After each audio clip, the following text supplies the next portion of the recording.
Oke, teman-teman, selamat malam waktu Amerika dan selamat pagi ya waktu Indonesia. Eh, ini kita akan bincang-bincang santai, teman-teman. Eh, saya akan coba invite beberapa kawan-kawan saya gitu ya. Saya akan coba invite. Ya apa ini? Sorry, ini pertama kalinya untuk live. Sebentar teman-teman.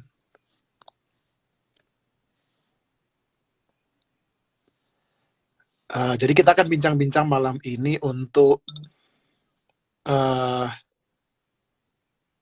Halo, Cak. halo halo, sudah masuk ya? Sudah, sudah. Oke oke. Selamat pagi, Bung. Pagi.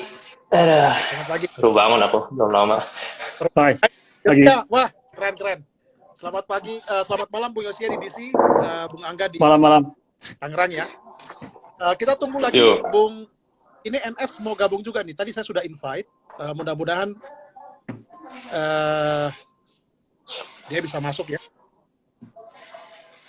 Ya, jadi gini teman-teman, kita bincang-bincang santai aja karena pas lagi weekend di Amerika dan teman-teman juga lagi hari Sabtu kan, lagi libur. Jadi Hari buruh nih. ya, iya. Jadi Lagi santai-santai. iya, kita bincang-bincang santai aja. Kita bincang-bincang santai aja dan mungkin temanya begini, teman-teman. Kita bincang-bincang eh kan lagi panas-panas juga di Indo ya.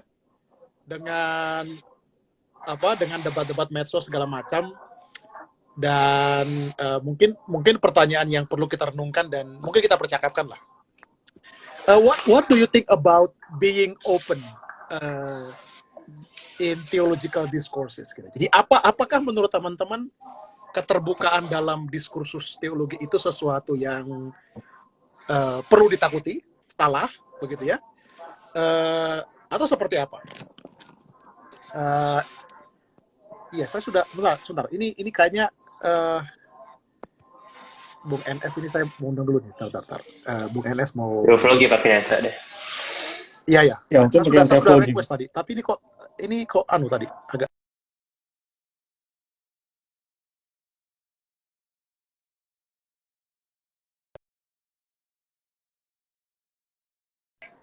Ah, capeknya. Mana capek? Mudah-mudahan Bung NS sudah Bisa. masuk nih. Bisa kan? Belum ya? Ya. Sudah tadi sudah ini. Halo, Bung Mas Riz. Wah, ini bukan pastor ada di sini, ada Gene, awas CIA mengintai. Wah, banyak ya yang gabung dengan kita nih. Ada Bung Nathaniel. Wah, keren. Apaan nih? Oh, ngomong santai kok Gene. Tenang aja.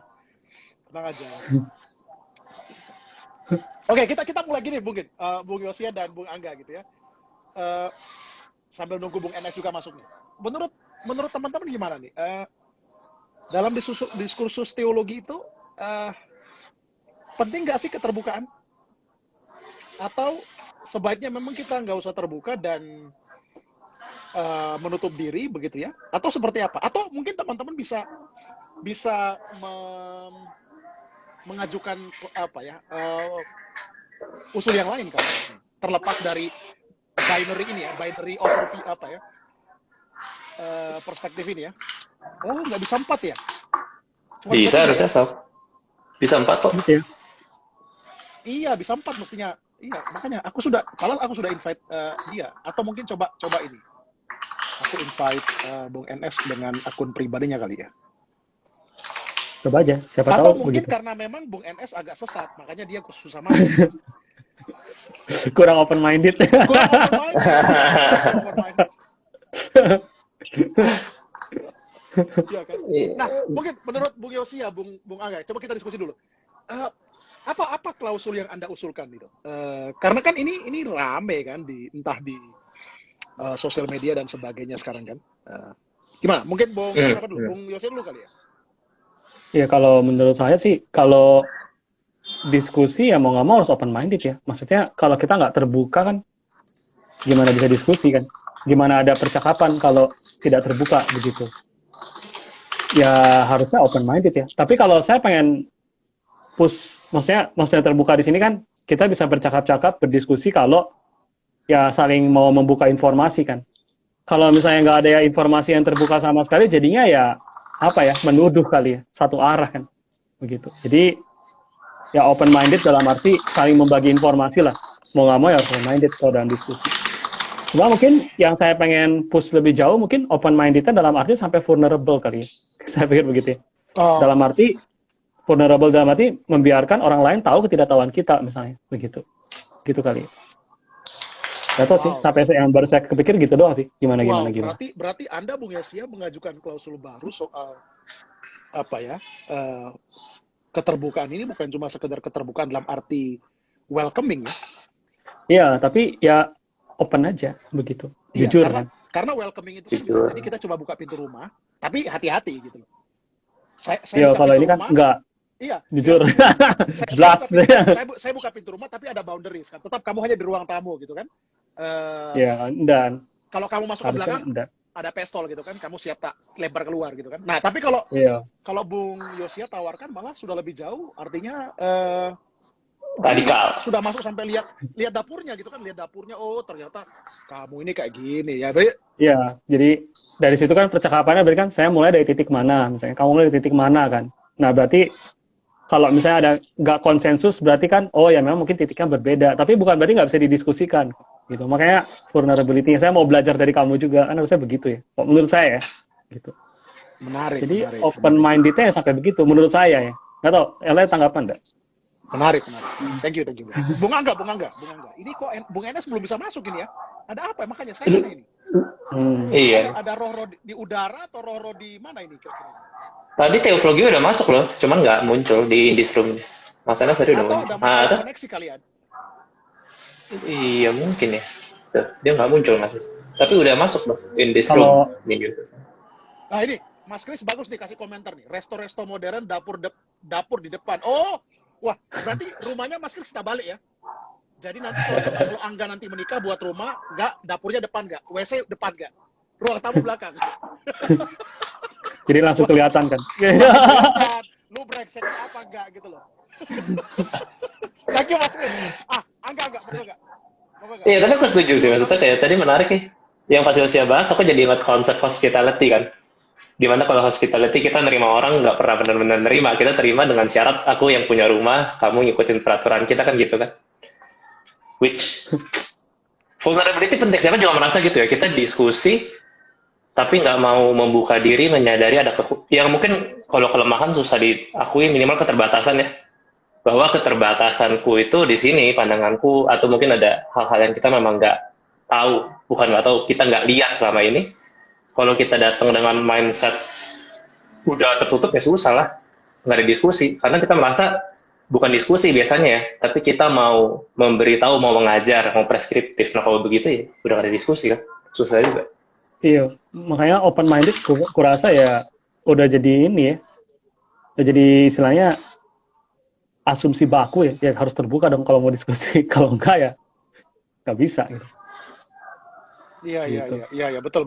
Thank you. Berarti Angga tadi sebenarnya ingin memaparkan sesuatu yang lebih secara social science itu sangat wajar sekali kan.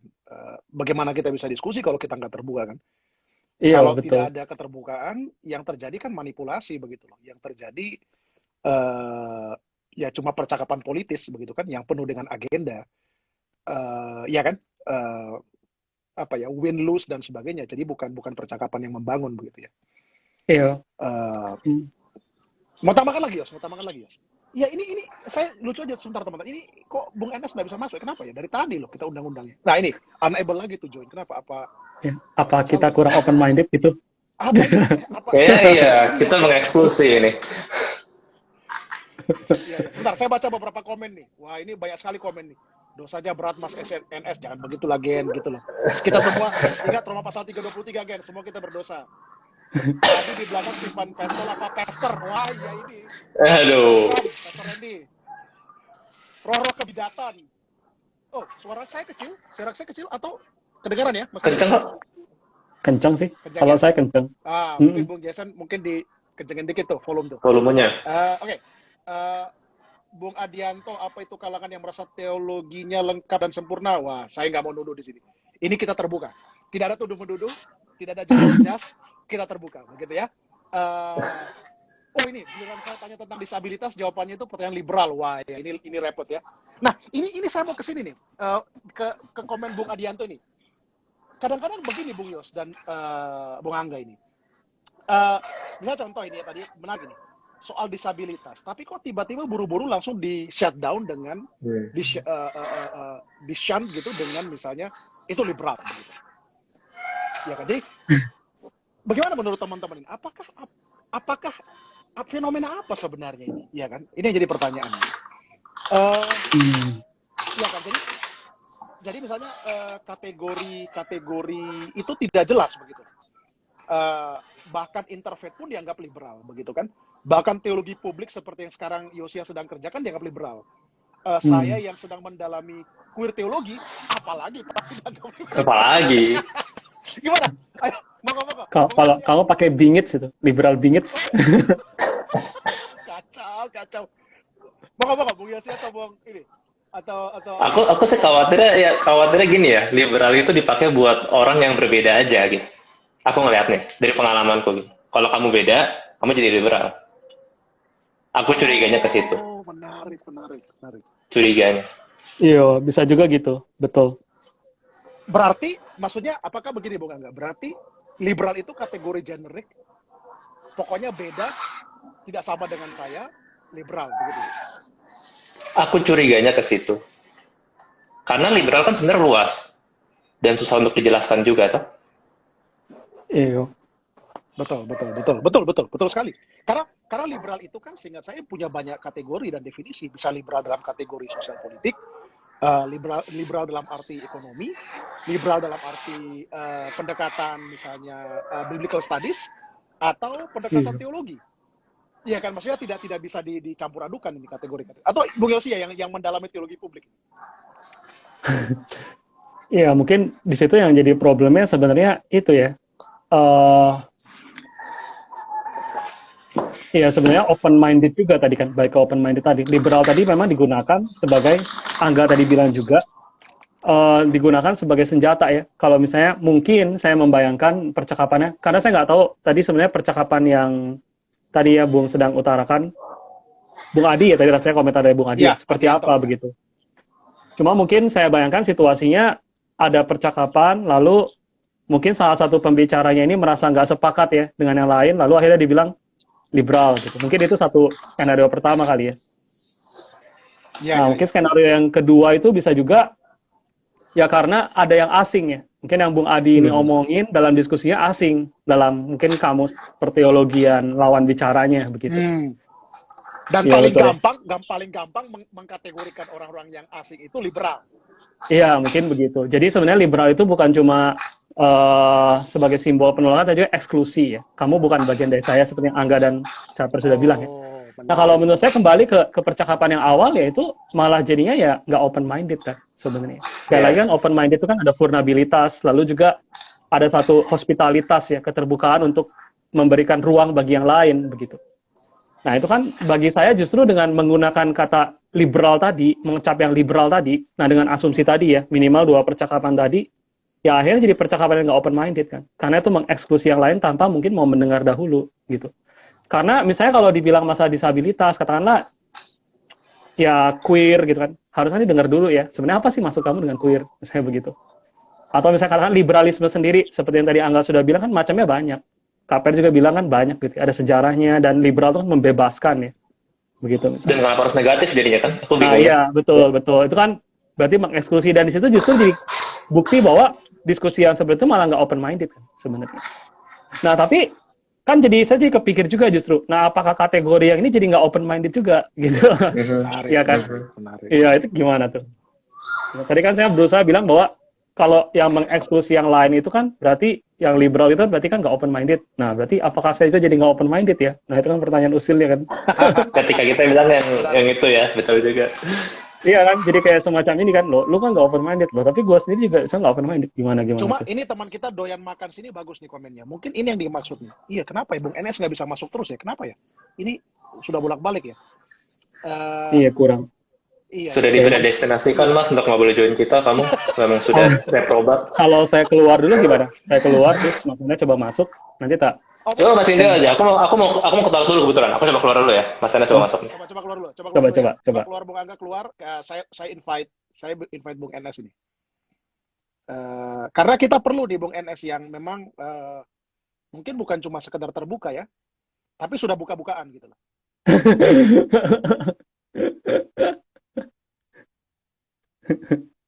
Nah, mudah-mudahan ini bisa gabung di Bung NS. Kalau nggak bisa gabung berarti memang ya walahu alam. Memang sudah sudah memang ya begitulah.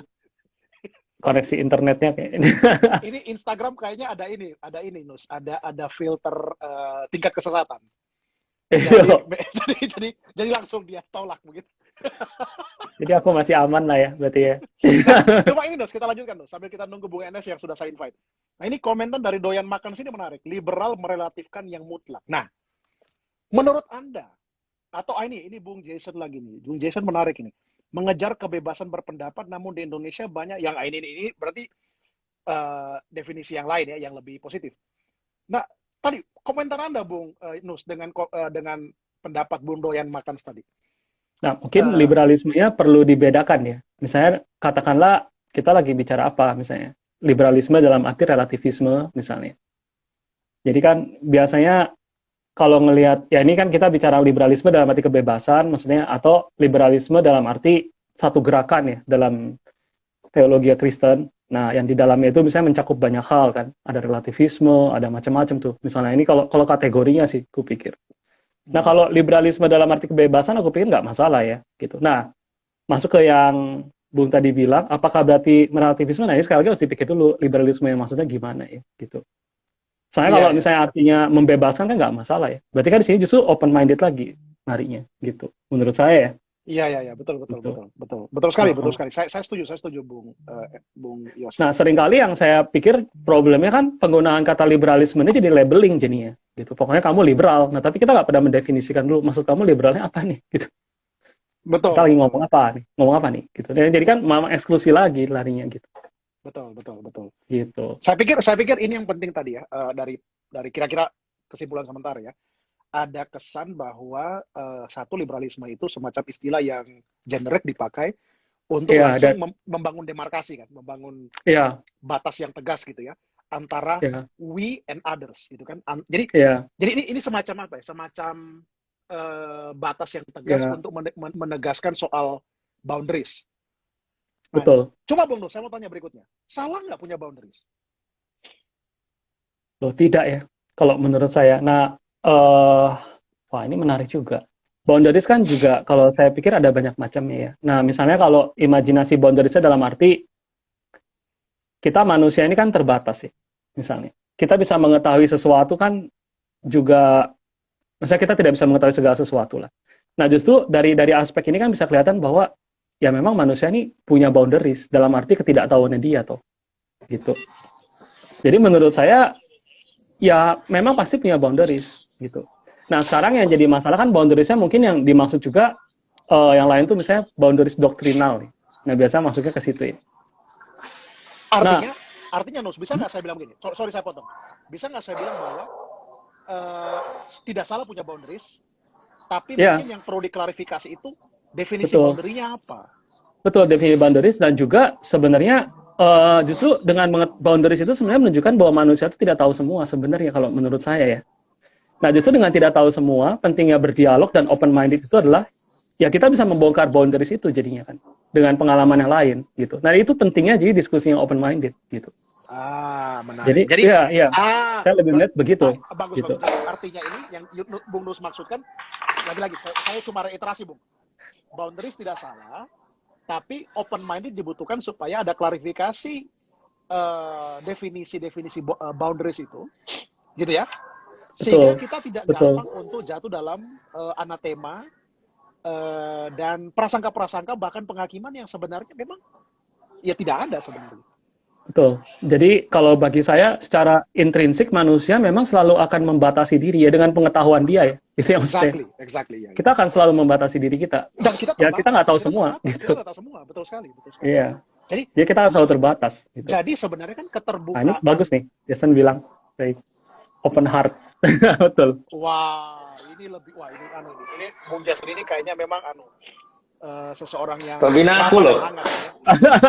Menarik Yusuf, sekali. Ray, mantap Ray. Pembinanya ini ya, Bung Angga. Wah, Iya. makanya kelihatan dari anak bimbingnya, kelihatan dari anak bimbingnya. Iya, Keren, keren, keren. gitu. Bung Angga, mau komen nggak? Kita tadi sedang bahas itu tadi, Bung Angga. Ada komen dari satu teman tadi soal apa? Jadi saya menyimpulkan soal boundaries begitu ya. Dan salahkah punya boundaries? Dan tadi Bung Nu sudah klarifikasi. Nah, Anda mau tambahkan nggak atau mau komen lagi nggak soal boundaries? Salah nggak punya boundaries?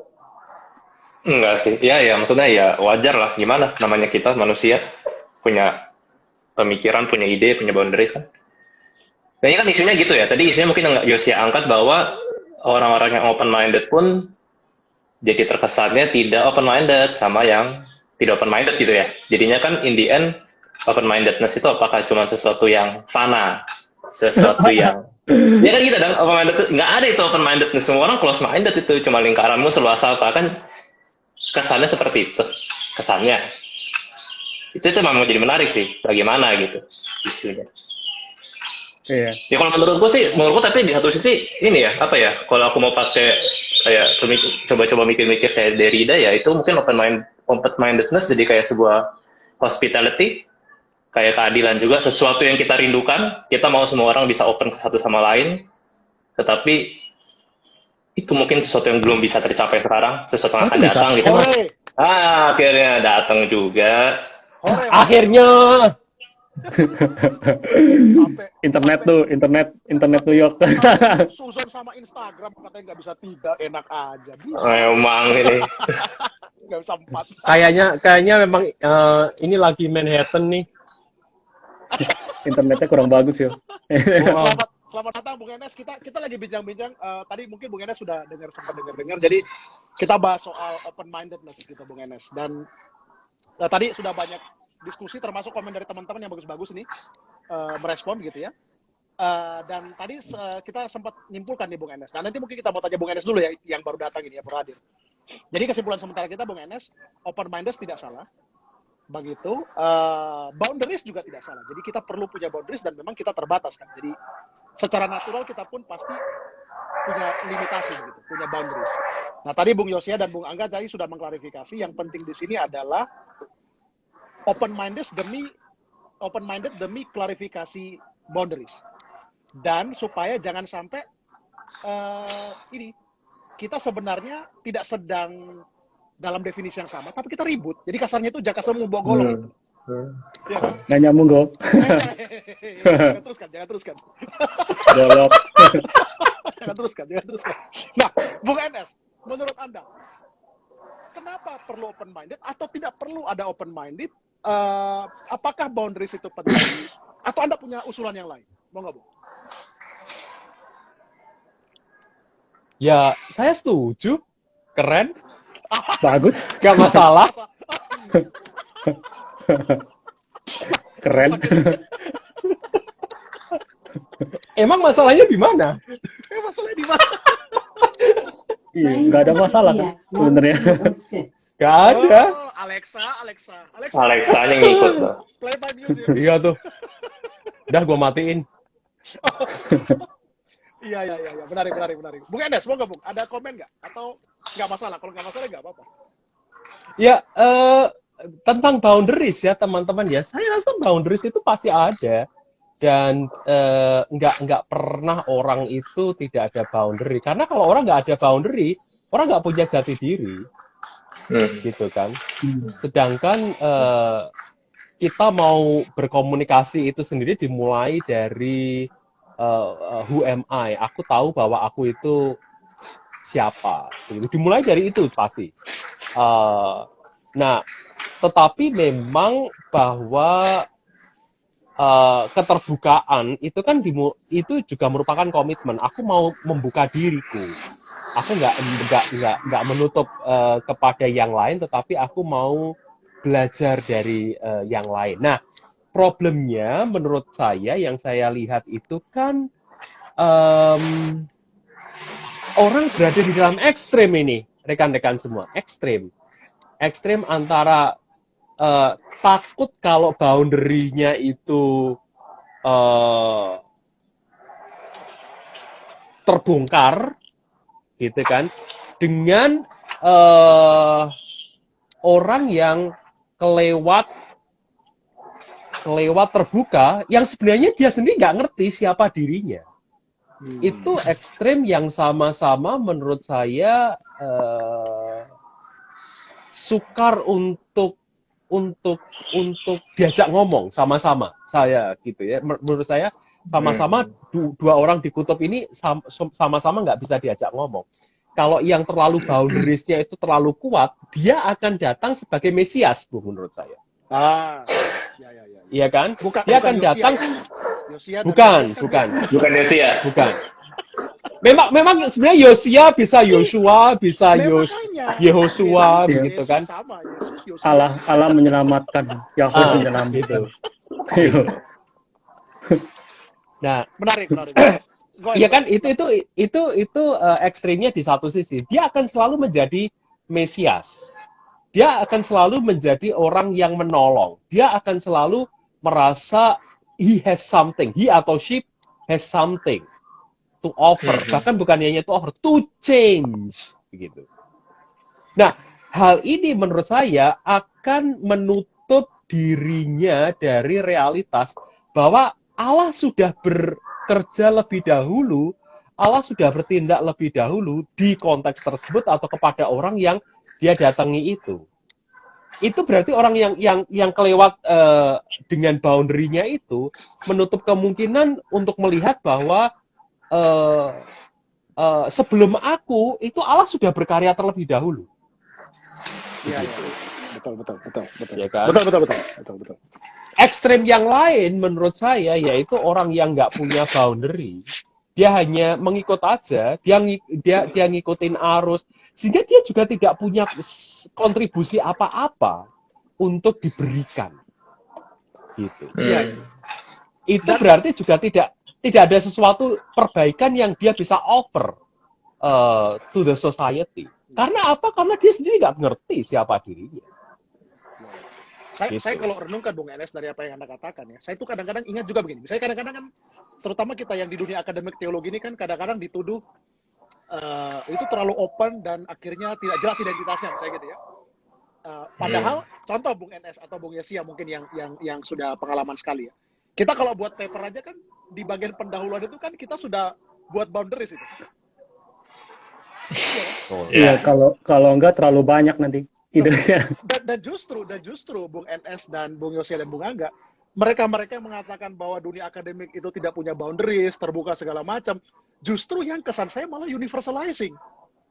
Iya kan? Jadi pembahasannya justru tidak punya boundaries. Seolah-olah satu prinsip ini berlaku untuk semuanya, begitu ya, tanpa memahami partikularitas pergumulan dan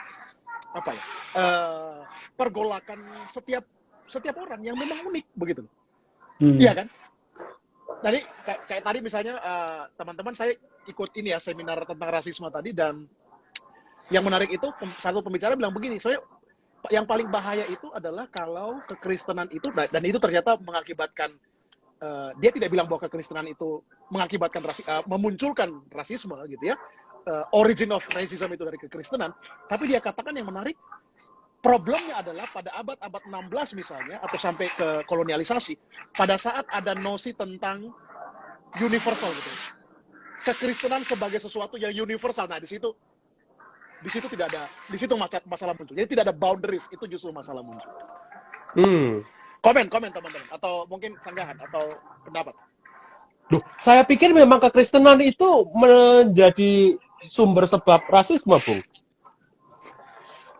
Aduh, itu bisa 2 sesi nanti. Bisa 2 sesi.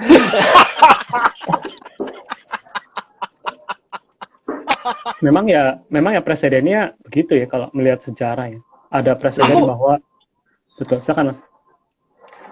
Udah bisa dipotong ya? Aku udah bisa dong. Gini. Ya aku mau kasih ini juga, teman-teman. Mau kasih provokasi lah. Provokasi misalnya ya, kita lihat setelah Kisah Para Rasul 15, gitu kan, setelah para rasul itu bersidang di Yerusalem, begitu. Yang sebenarnya itu bukan sidang seperti konsili, itu kan sebenarnya laporan kan apa yang sudah dikerjakan rasul-rasul, mereka kumpul, mereka laporan, gitu. Yang pada akhirnya itu kan sudah ada percik-percik bahwa Injil itu tidak hanya untuk orang Yahudi, tetapi juga menyentuh etnisitas yang lain, begitu. Nah, tetapi setelah Kisah Para Rasul 15, Rasul Paulus itu kan dia menjadi pemberita Injil untuk orang-orang non-Yahudi. Tapi kan justru di situ terjadi ketegangan ini, etnisitas ini. Mana yang lebih kuat, mana yang lebih disebut lebih lemah. Dan kalau kita melihat dan membaca kembali Roma, istilah yang lemah, yang kuat, itu kan muncul Roma 14 misalnya. Gitu. Ya. Siapa yang lemah, siapa yang kuat. Nah, sekali lagi bicara mengenai rasisme, itu kan bicara mengenai power, Bung Ferdian, yang sering juga Anda ulik, gitu kan. Siapa yang lebih lemah, siapa yang lebih yang kuat di sini. Roma sendiri kan juga menyatakan adanya badge, covenant badges, begitu kan, kata E.P. Sanders, bahwa sunat, hari Sabat, makanan haram dan halal itu yang menjadi boundaries orang Yahudi dengan orang non-Yahudi. Tapi sekarang ketika kekristenan itu menjadi tanda kutip milik orang non-Yahudi, dan bahkan mereka itu lebih dominan daripada orang Yahudi, bukankah di situ muncul masalah? Iya. Sampai-sampai terus kemudian Efesus juga kan bicara, Efesus pasal 2. Ya. Yang semula terpisah itu menjadi satu di dalam Kristus. Tetapi kan bukankah di situ ada masalah?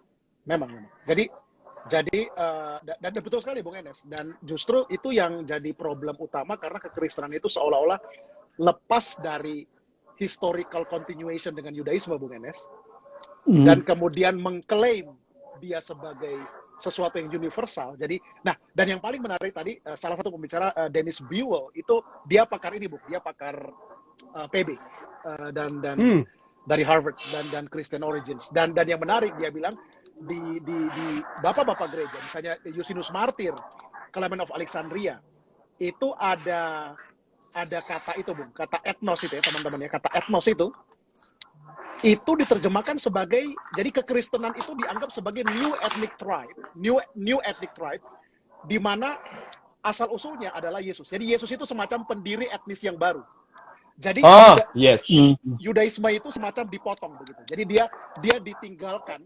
Nah, tadi kalau Bung Enes bilang soal mana yang menjadi lebih powerful, jadi seolah-olah itu non-Yahudi itu menjadi lebih powerful setelah abad-abad kedua ketiga, dan kemudian dipotong historical continuation dengan Yudaisme. Dan kemudian memang nanti di kolonialisasi itu diulik kembali begitu kan, termasuk oleh Martin Luther sebenarnya untuk mencari dasar, menjadi pembenaran gitu untuk seterusnya rasisme.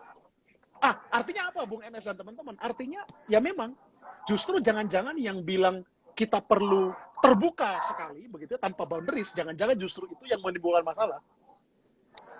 Betul. Karena justru tidak melihat partikularitas kita seperti tadi yang Anda katakan kan. Dan ketika yang partikular ini diklaim sebagai yang universal, betul, di situ malah justru bahaya menurut saya.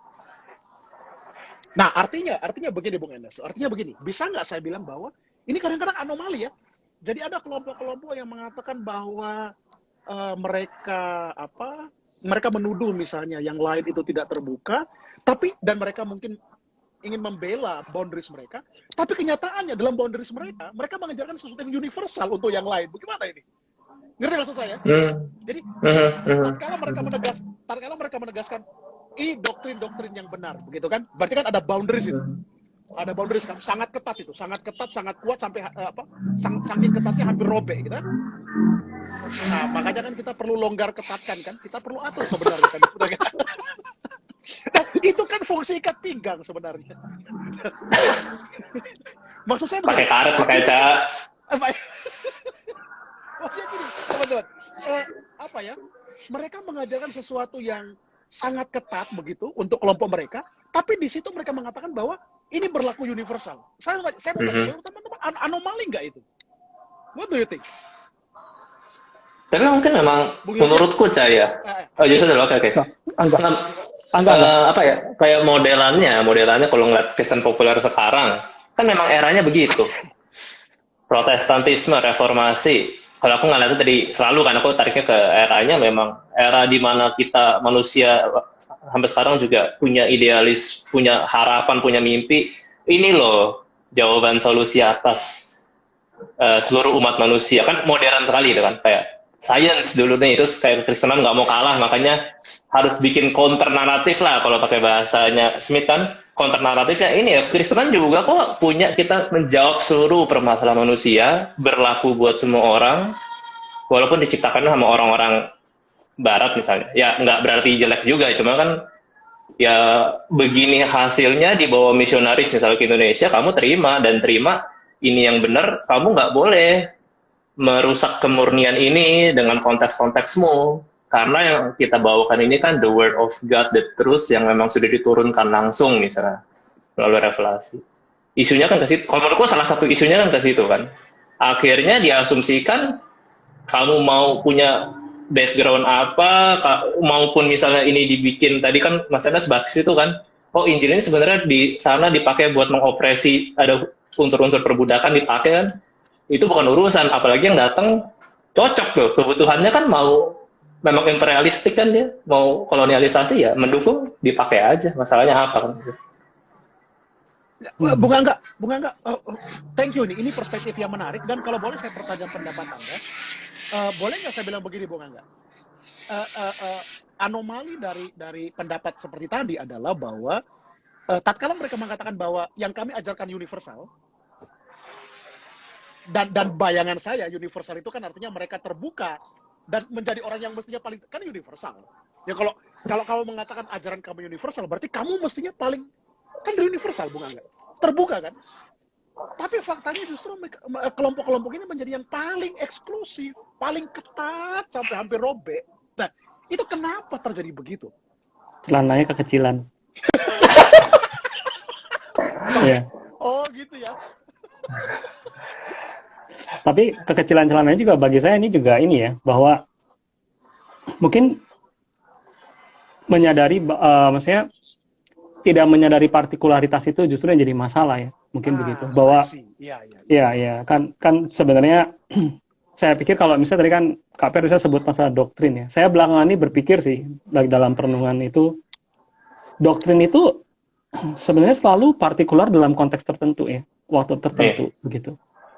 Makanya doktrin tertentu itu sebenarnya selalu berhubungan dengan satu isu tertentu pada zaman tertentu. Bagi saya sih begitu. Jadi doktrin itu sebenarnya punya semacam wajah yang selalu nah, ya maksud saya dengan sosial itu ya bisa macam-macam. Misalnya kalau kita mau lihat ya, katakanlah konsep Allahnya Agustinus, misalnya begitu ya, Allahnya Luther, semua kalau kita perhatikan baik-baik selalu ada konteks sosialnya, lokusnya begitu. Nah, dengan cara berpikir begini sebenarnya kan set of doctrine nih. Ini juga sebenarnya merupakan satu set pemikiran yang bertumpu pada satu konteks tertentu juga gitu. Nah, bagi saya problem dari rekan-rekan yang berpikir bahwa set doktrinnya ini sifatnya universal ya lupa bahwa ada partikularitas ini begitu. Gitu. Boleh nggak saya bilang? Boleh nggak saya bilang? Sorry, sebentar. Boleh nggak saya bilang? Sebenarnya mereka pun mengklaim itu universal. Cuma ya itu bagian partikularitasnya, tapi kan iya. Cuma nah jadi tunjukkanlah secara ortopraksi bahwa Anda juga universal kan betul.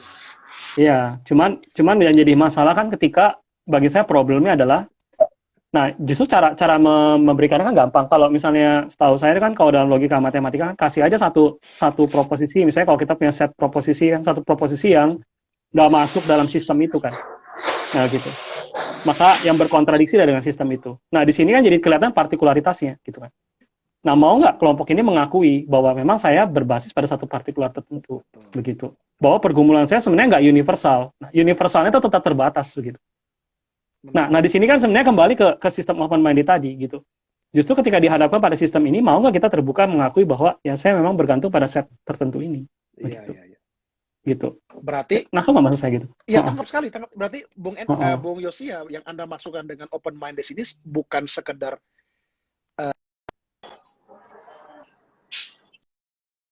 ke pos, bukan sekedar sikap intelektual ya, tapi virtue secara Iya, sikap hati juga. secara Gitu. karakter, secara virtue, secara apa ya, kualitas kepribadian sebenarnya. Iya, betul. Ya, jadi bagi saya sih, secara inti saya bilang gitulah, doktrin tuh makin lama saya kok makin lihat makin partikular ya sifatnya gitu ya. Pengajaran tuh partikular. Jadi, Oke, saya mau simpulkan sementara dulu, nanti kita bincang-bincang lagi. Berarti kita semua sepakat partikularitas penting. Tidak ada di antara. Jadi tidak ada di antara kita yang tidak setuju soal partikular ya, boundaries tidak ada. Sepakat. Keniscayaan, Cak. Keniscayaan, betul. Jadi kalau ada nanti yang tuding-tuding, misalnya Bung Angga itu tidak suka dengan partikularitas, wah keliru sebenarnya. Gitu ya Bung Angga ya.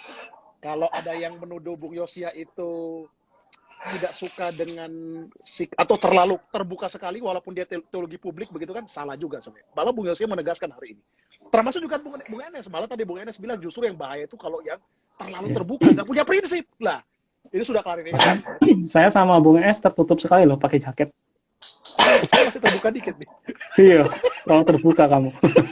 Ini agak terbuka, Nus. Oh iya, jadi kamu setengah terbuka berarti sekarang, setengah terbuka. Iya, betul. Nah, sekarang saya mau lanjut nih. Saya mau lanjut teman-teman. Sebentar, kita ada komen-komen nggak ini? Ada pertanyaan nggak dari rekan-rekan? Wah, ada fansnya Bung Enes nih dari Solo. Oke. Bung ACM 2304, thank you. Thank you. Teolog Bung Kristo. awam. Bung Kristo. Kayaknya tadi ada pertanyaan dari teolog awam nih. Iya, teolog awam ini, teolog awam Indonesia. Tai. Kalau yang berteologinya awam yang nggak punya gelar STT, liberal nggak? Nah ini deh. Ini kenapa ini? Gimana nih? Ada mau komen nggak? Ada mau komen nggak dengan? Aku mau komen terlebih dahulu ke tadi pernyataannya Bung Angga dengan pernyataannya Bung Yosia. Itu sangat penting menurut saya, harus digarisbawahi juga teman-teman, yaitu yang Bung Angga itu problem sebenarnya agama yang literalis vs agama yang hermeneutis. Begitu.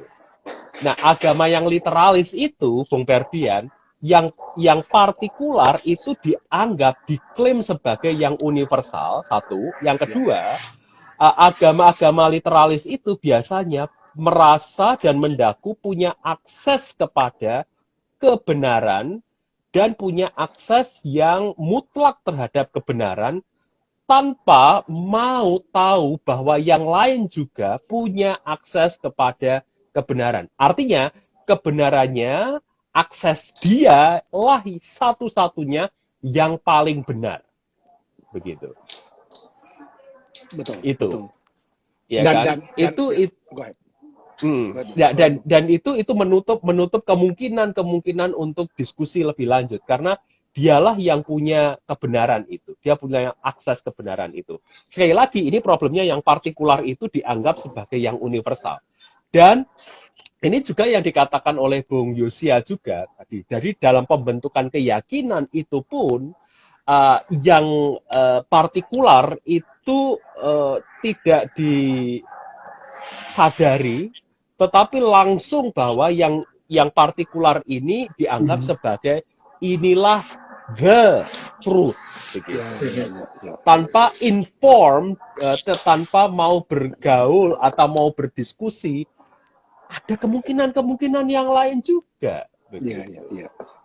Dan tadi kalau saya ingat Bung Enes soal diskusi tadi simposium soal rasisme dan kekristenan, profesor yang lain ya, Terence Kill itu mengatakan bahwa ya sebenarnya model-model begini yang akhirnya menumbuh kembangkan opresi. Yang pertama-tama kan kelompok-kelompok ini akhirnya yang pertama kali tadi Anda bilang Bung Enes soal mental juru selamat ya, karena akhirnya yang terbentuk elitisme. Elitisme yang kelompok-kelompok elit, orang-orang elit tertentu yang merasa bahwa mereka lah yang punya akses kepada kebenaran. Dan boleh nggak saya bilang ini juga gnostik juga kan? Iya, Ini ada kan gnostiknya. gnostik juga sebenarnya. Ini kan bidah juga ini sebenarnya kalau begini, bahwa hanya kelompok kami yang punya akses kebenaran, tatkala justru lewat Yesus Kristus akses itu dibuka seluas-luasnya kepada siapa saja begitu. Tirai bait Allah terbelah dua kok. Iya kan? Di mana itu? Iya kan? Lah, itu kan kita dengar dari dulu cerita sekolah minggu gitu. Thank you Wah, Bung betul, Enes. betul. Thank you Bung Enes. Oh, ini ada komen dari Bung Hot Bands. Wah, Hot Bands. Wow. Menyimak, menarik mendengar teologi Kristen. Salam buat para pembicara. Salam, wah, lagi-lagi fans Bung Enes nih, banyak nih. Thank you. Dan- Pak Wahyu. Terima kasih. Kalau tadi boleh ditambahin, tadi kan Kak Ferdian sama Mas Dino udah ngomong ya, masalah ini kan jadi yang partikular jadi universalis ini kan jadi kayak cult ya, sebenarnya begitu ya. Ini kan juga mau opresi juga. Dan sebenarnya kaitannya jadi menarik juga kalau dikaitin sama yang tadi, yang teolog awam tuh bilang ya.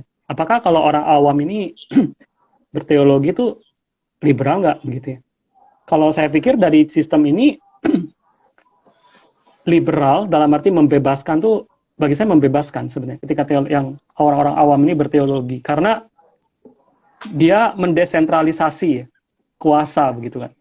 Begitu. Kalau memang ternyata sistem berteologi yang ada itu saya nggak tahu di semua kelompok begitu, tapi katakanlah kalau memang sistem berteologinya, cara berpikir teologinya itu akhirnya terpusat kepada katakanlah pendeta misalnya sekarang yang saat ini, atau kepada orang-orang yang dianggap tahu.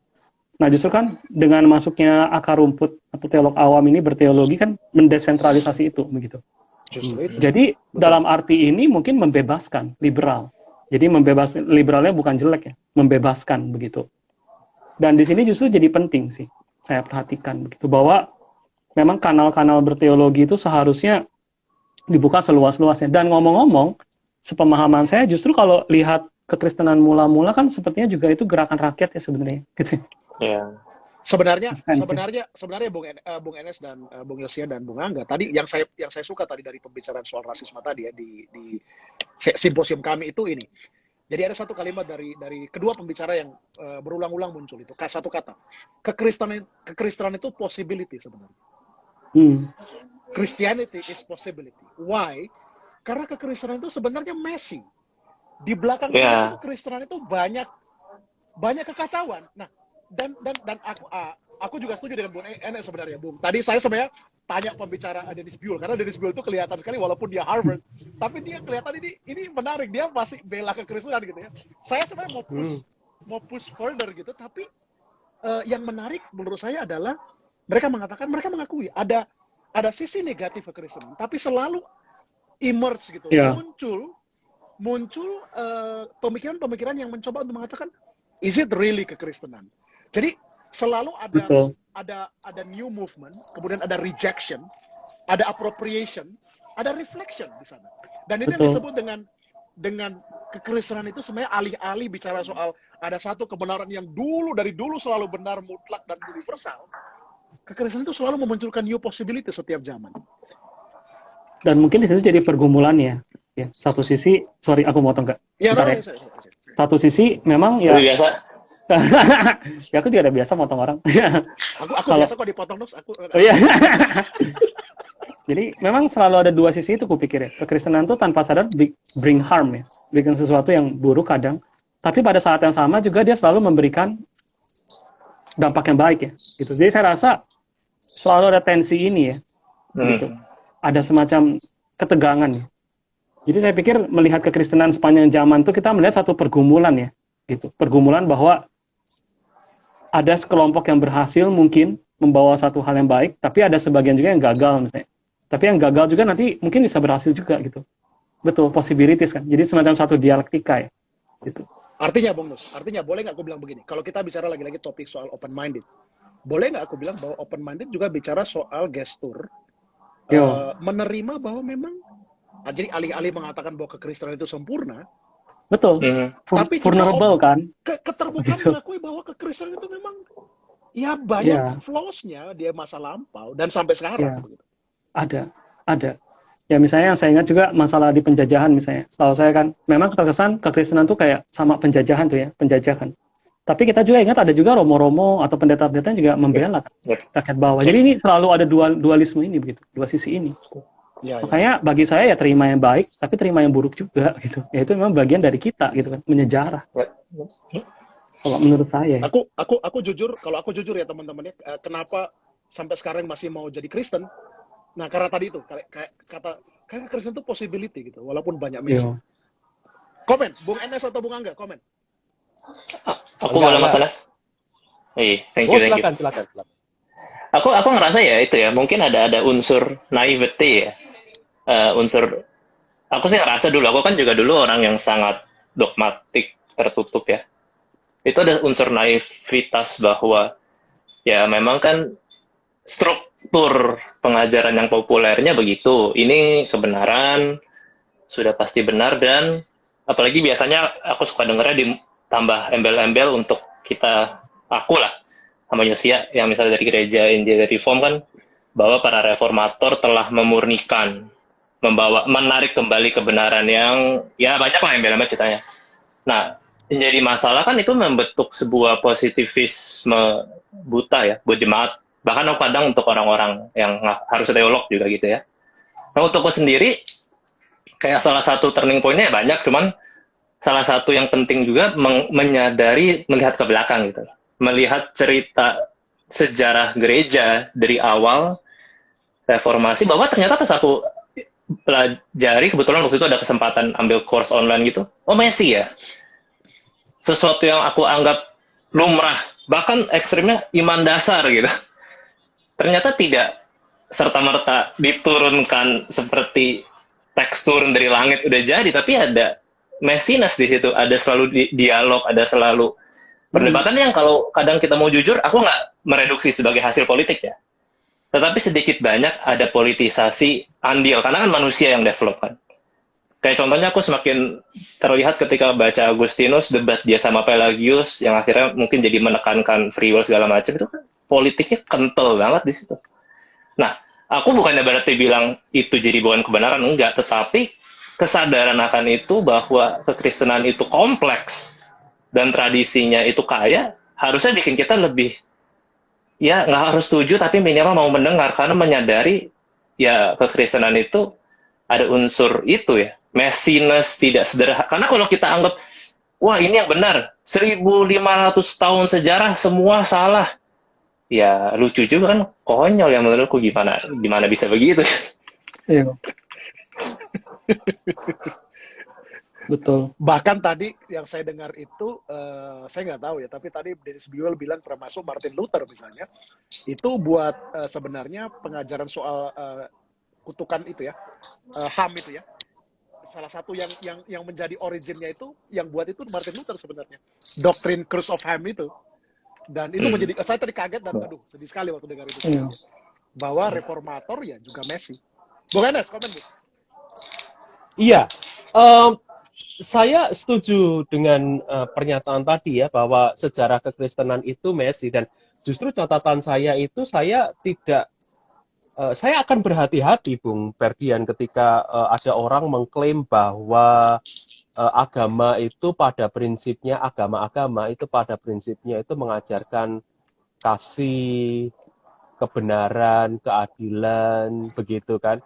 Yang kemudian seolah-olah gloss over messiness dalam sejarah gereja, dan juga messiness pembacaan umat terhadap teks, yang pada akhirnya dalam sejarah itu memunculkan problem-problem seperti ini, rasisme, penindasan, antisemitisme, dan sebagainya. Semuanya bisa ratifikasi oleh pengajaran-pengajaran tertentu. Apartheid misalnya, apa kurang komplisitnya kekristenan reform dengan apartheid itu? Parah. Iya kan? Menonitisme, supaya saya tidak dianggap bahwa lebih parah. Iya kan?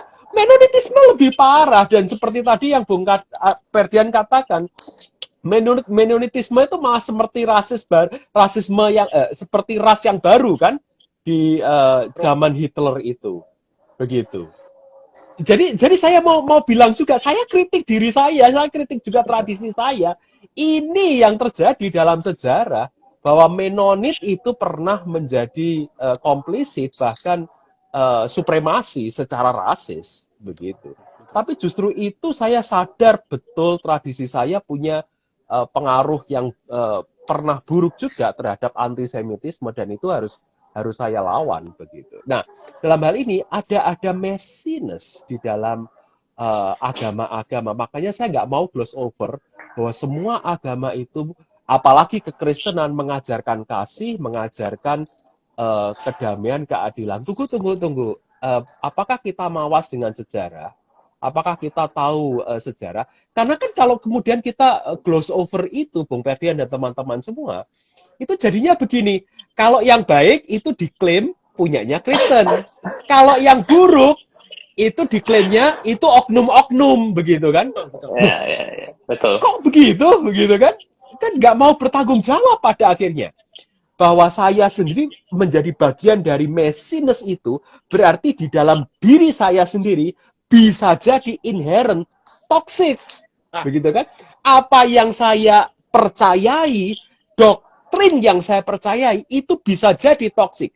Maka saya pun harus mawas, apakah doktrin, tradisi yang saya miliki, yang saya imani sekarang ini, itu di masa-masa yang lalu, itu pernah juga komplisit dengan penindasan, kekerasan, rasisme, dan macam-macam yang lain. Tadi saya sudah sebutkan, misalnya Menonitisme, begitu kan? Ternyata Menonit juga begitu. Saya mau sebutkan juga misalnya Letty M. Russell, Bung, dalam bukunya Church on the Round itu. Dia bicara mengenai, karena Letty M. Russell itu seorang reform, dia seorang Calvinis, dan dia seorang teolog yang aktif di World Council of Churches. Di buku Church on the Round itu dia mau ngulik, mendedah mengenai masalah doktrin predestinasi. Dan dia bilang bahwa doktrin predestinasi itu menjadi penghiburan yang besar untuk orang-orang yang tertindas, tetapi menjadi penindas di mana kekristenan, reformasi, dan khususnya Calvinis itu dominan. Apartheid di Afrika Selatan membuktikannya. Puritanisme di Amerika Serikat juga membuktikannya. Yang dahulunya pada waktu Puritan itu di Prancis, kaum Huguenots misalnya, mereka ditindas. Tapi begitu punya power dengan teologi covenant itu, malah justru menjadi penindas. Dan itu menjadi bagian yang messy dalam sejarah kekristenan. Betul. Itu teman-teman. Dan gini Bung Enes, ini tadi waktu Anda tadi katakan saya sebagai orang Mennonite mau mengakui tradisi saya. Saya jadi ingat, saya pakai ayat Alkitab lah, gak enak nanti dipikir kita gak Kristen ya. Karena saya ingat sebenarnya jangan lupa itu yang diajarkan di Nehemia. Kalau kita lihat kitab Nehemia pasal 2, Nehemia itu kan tidak bersalah sebenarnya secara langsung ya dengan kehancuran tembok Yerusalem. Tapi yang menarik kan di Nehemia pasal 2 dia mendoakan bukan cuma bangsanya, tapi dia mengaku sebagai bagian yang komplisit dari dosa bangsanya. Benar nggak? Artinya boleh nggak saya bilang bahwa sebenarnya di situ Nehemia mengajarkan kepada kita, ini prinsip firman Tuhan, teman-teman. Ini bukan teologi nih, firman Tuhan nih. Iya, firman Tuhan. Iya kan? Nehemia mengajarkan apa? Prinsip. Saya suka tadi Bung Enes tadi mengatakan ya, bukan cuma lagi-lagi ini open minded, it's not just about theological exercise kan, tapi ini discipleship gitu. Keterbukaan mengakui bahwa saya, bahkan kita semua ini, jangan-jangan kita komplisit juga dengan misalnya masalah bangsa kita kan, dengan misalnya masalah dunia kita, dengan masalah lingkungan hidup misalnya. Dan Nehemia mengajarkan kepada kita sikap yang virtue yang penting sekali dalam discipleship ini. Alih-alih membela dirinya, Tuhan, saya nggak terlibat loh dengan dosa-dosa bangsa saya. Tuhan, siapa bilang? Oh, ini dia malah mengatakan saya juga, bahkan keluarga saya dan seterusnya. Komen lagi mungkin, komen dulu mungkin. Bung Angga, komen singkat. Boleh. Bung, itu sebenarnya begini. Kadang-kadang ya kita jadinya tidak adil kalau dosa turunan atau original sin kita klaim habis-habisan. Tetapi khususnya kalau ada orang lain bersalah, itu dosa turunan, gitu kan, itu original sin. Tetapi komplisitas kita terhadap dosa yang kita ciptakan untuk seperti tadi yang Anda katakan ekologi, ekosistem, itu kadang-kadang nggak diakuin. Apalagi rasisme, apalagi juga kekerasan atas nama agama, termasuk juga misalnya kita mengajarkan kebenaran agama kita hanya dengan label untuk kalangan sendiri misalnya. Yang itu kan perpetuate apa? Tembok, batas, dan kecurigaan terhadap yang lain. Betul. Exactly. Betul sekali. Kalau misalnya saya lanjutin sedikit sih, biasanya kan tentu dari diskusi ini kan kita lihat ya, ada bahwa kekristenan itu kan bisa memberikan dampak yang baik, tapi sekaligus bisa memberikan dampak yang buruk kan, begitu. Makanya biasa kan argumen yang dikeluarin itu, ya makanya perlu ada pengajaran doktrin yang benar ya nggak sih? Kita harus punya satu set doktrin yang benar, kalau enggak kan lihat tuh sejarah gitu kan. Tapi yang menarik dari diskusi yang teman-teman, saya mau jauh lebih sedikit, justru kadang-kadang orang yang ngelakuin hal yang merugikan ya, orang-orang Kristen melakukan hal yang merugikan dulu, misalnya dalam sejarah, presidennya kalau kita cek, kadang mereka merasa bahwa mereka punya set doktrin yang benar, ya nggak sih? Ada ironi di situ. Gitu. Betul sekali. Kadang-kadang. Di Jadi sini justru karena mereka merasa punya yang benar kan, jadi mereka berani mengimpose kebenaran itu gitu. Jadi ada backingan dari Tuhan, lo backingannya gini lo gitu. Ya kalau saya nggak salah Nazi, ya Kristen. Iya makanya Nazi backingannya firman Tuhan. Teman-teman, ini penting. Calvin lalu juga misalnya Calvin waktu membunuh Anabaptis misalnya, kaum Anabaptis, Luther, iya kan, ada semacam pemahaman ya mereka yakin benar, gitu kan, masalah juga ya. Jadi memang saya rasa tidak mendengar yang lain itu jadi berbahaya sekali ya. Mungkin dalam konteks ini ya. Bung Yosia, aku merasa ya, biasa itu. Ya. Memang itu natur Anda sebagai sinful. Ya, saya juga berusaha menajamkan hati nurani kan, biar minta maaf gitu. Bentar sebelum gue NS. Ini ada satu komen. Selamat pagi dari Batam Teoflogi nih ya. Oh, bukan Teoflogi. Wih, Friska. Oh ya. Okay. Kak Friska Simanjuntak. Terima kasih Kak Friska. Oke. Clubhouse. Oke, silakan Bung NS. Lanjutkan. Aku jadi lupa kan? Amin gini. Oke. Teman-teman, aku rasa ya, what is truth? Ini penting. Jadi kebenaran itu apa sih? Dengan ini sangat penting. Ini justru menurutku adalah kita harus berani redefine dan kita harus berani revisit, baik itu pembinaan, itu katekisasi, itu pengajaran, katakanlah ya pengajaran yang basic. Dan truth itu, menurut saya harus ada elemen bahwa truth itu berarti keberanian kita untuk mengakui bahwa apa yang kita percayai, kita imani itu di dalam sejarah itu pernah dipakai untuk menindas orang lain. Dan dari situ, justru sejak awal, anak-anak misalnya ya, katekisan itu diajak untuk melihat kemudian, kalau ini apa yang kita imani ini punya komplisitas terhadap kekerasan, terhadap penindasan, maka kita harus berani juga untuk memikirkan secara kreatif apa yang harus kita kerjakan. Tetap be true to our tradition, tetapi juga tidak mengulang apa yang terjadi di masa lalu atas nama tradisi dengan cara memakai kepercayaan atau iman atau kebenaran yang dipegang tersebut. Begitu. Nah, jadi menurut saya, iya, silakan. Coba bukannya begini nanti, Bung. Karena ini yang saya cermati menjadi ketakutan dari mereka yang tadi ya, misalnya contoh, kalau kita buka misalnya sejarah komplisit atau langsung dari kekristenan kepada penindasan misalnya, nanti dianggap itu justru akan kekristenan misalnya, ya kan, itu satu. Apalagi fakta Bung NS misalnya, kalau misalnya kita di Amerika Serikat kita tahu kan, Gallup riset yang terbaru mengatakan bahwa tinggal 48% sebenarnya orang di Amerika yang mengaku mereka bagian dari gereja yang secara institusi. Dan ternyata itu kan setelah fakta yang dipelajari oleh anak-anak muda misalnya, bahwa memang kekristenan bukan komplisit aja, tapi terlibat directly dengan misalnya rasisme.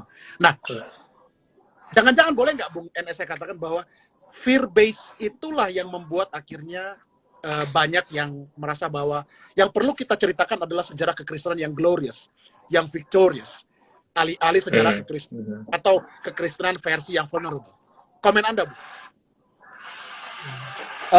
Pada akhirnya, Bung Ferdian, itu yang terjadi. Tetapi yakinlah dan percayalah, kalau kita hanya memberikan sisi-sisi yang glorious dari kekristenan, justru kita akan makin banyak kehilangan anak muda.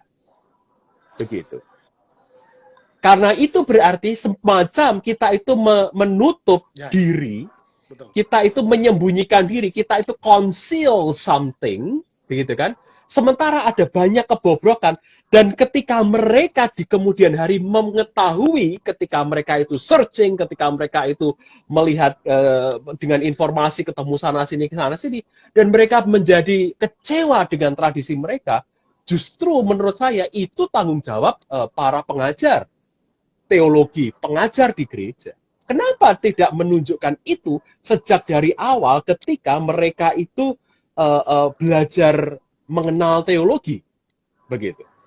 Contoh misalnya ya, kita pernah mengundang Bung teologi Janine Hill Fletcher, begitu kan?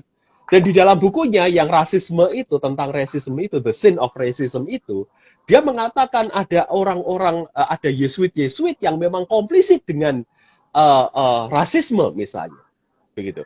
Tetapi juga di sisi yang lain, Hill Fletcher tidak menulis di sana, tetapi di sisi yang lain kita tahu juga ada Yesuit-Yesuit yang seperti Daniel Berrigan yang berada di barisan depan perjuangan perdamaian dan hak-hak asasi, walaupun dia kulit putih, misalnya seperti itu, gitu kan? Kita ada di gereja Katolik ada Dorothy Day misalnya, yang membela kebenaran, keadilan, dan Dorothy Day sebagai seorang perempuan, dia ikut turun ke jalan dan protes non-violent misalnya, begitu kan?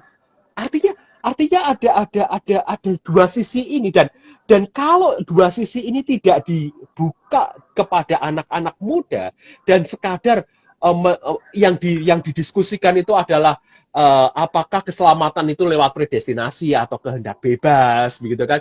Keselamatan itu satu-satunya sekali untuk selamanya atau bisa hilang, itu melulu seolah-olah tidak ada masalah-masalah yang di dalamnya kekristenan itu pernah ambil bagian yang membuat orang lain itu sengsara. Kita akan kehilangan justru. Kenapa? Karena kita tidak menjadi agama, kita tidak menjadi iman yang jujur. Dan menurut saya, mulai dari generasi milenial, lebih-lebih nanti generasi Z, apalagi generasi Alpha, mereka akan menuntut akuntabilitas. Ini komentar dari Akung ini bagus nih. Ini kayak joke juga dia ya. Akung dari Surabaya ini. Ini juga satu ini keren ini orang ini. Kalau nggak mau mengakui kerusakan ditimbulkan, emang bahayanya jadi bisa mengulang kerusakan yang sama. Masalahnya ketika ada yang mengakui, dibilang kok buka aib, itu kan oknum. Nah, ya ini fakta terjadi. Dan apa ini Joseph Hondro menarik nih, saya pikir nih. Ini yang berkaitan dengan yang Bung Enes juga dan tadi kalau nggak salah Angga juga ya. Sampaikan. Dengan demikian, bagaimanakah kita mengetahui bahwa itu kebenaran yang mutlak jika aliran yang selama ini mengklaim diri sebagai sumber kebenaran malah melakukan tindakan yang bertolak belakang dari labelnya? Kalau komen saya singkat ya, nanti sebelum nanti teman-teman bisa tanggapi, mungkin ini bagus sekali Joseph Hondro ini. Kalau buat saya, tadi saya bilang kekristenan itu possibility. Why? Kalau saya ditanya ya, because of Jesus. Right? Because of Jesus. Jesus selalu inspiring dari zaman ke zaman orang-orang untuk questioning. Dan saya pikir itu Bung Enes yang kita tekankan juga kan di teologi. Questioning. Yang penting itu bukan answering, yang penting itu questioning. Karena lewat questioning kita tidak perpetuating apa yang sebelumnya itu terjadi, kekerasan-kekerasan. Dan sikap yang perlu kita kembangkan sekarang adalah questioning. Dan questioning ini boleh nggak saya bilang juga salah satu virtue dari open-minded. Gimana? Bung Angga, Bung Yosia? Mau tanggapan dulu? Nah, habis itu Bung Enes. Angga dulu. Aku lupa tadi pengen nanggepin Mas Enes padahal, tapi lupa. Ya, kok. Apa tadi apa ya? Justru dulu, aku mikir dulu. Aku nanggapin yang Mas Enes sama Kak Per ya. Iya. Kalau yang mana Mas Enes betul kan, selalu ada dua sisi itu ya. Dan saya pikir justru dua sisi tadi itu kan sebenarnya menunjukkan dua hal ya. Bahwa kekristenan tuh bisa membawa satu dampak yang positif sekali, tapi sekaligus membawa dampak yang buruk sekali. Dan kalau dilihat dari ide yang lainnya, berarti kan membawa dampak yang buruk itu kan berarti gagal ya kesannya. Tapi kalau misalnya membawa hal yang baik itu kan berhasil. Misalnya katakanlah begitu ya, dua sisi ini begitu. Nah sebenarnya saya lihat cerminan ini juga kalau kita membaca sejarah panjang orang Israel tuh ya di Alkitab itu dua sisi ini selalu ada sih sebenarnya. Ketika mereka dibuang kan kesannya gagal. Itu kan juga suara-suara. Ya tentu ini ada banyak lapisan ya kalau kita membaca teks perjanjian. Katakanlah kayak Yesaya misalkan teks-teks pembuangan gitu ya. Mereka kan menyesal kita gagal nih menjalankan apa yang Tuhan mau misalnya. Tapi satu sisi yang lain kan juga ada keberhasilan ya. Begitu misalnya mereka lakukan. Jadi saya rasa justru dengan kita menyatakan kegagalan kita misalnya dan juga menyatakan keberhasilan katakanlah gitu ya, dua sisi ini diberitakan, justru kita sedang mewartakan Alkitab itu sendiri ya begitu. Dan itu menjadi bukti bahwa ya ini perjalanan seorang Kristen yang menyejarah tuh ya begini, ada kegagalannya, ada keberhasilannya gitu. Ada juga yang komplisit, ada yang nggak komplisit, termasuk kita misalnya komplisit misalnya gitu.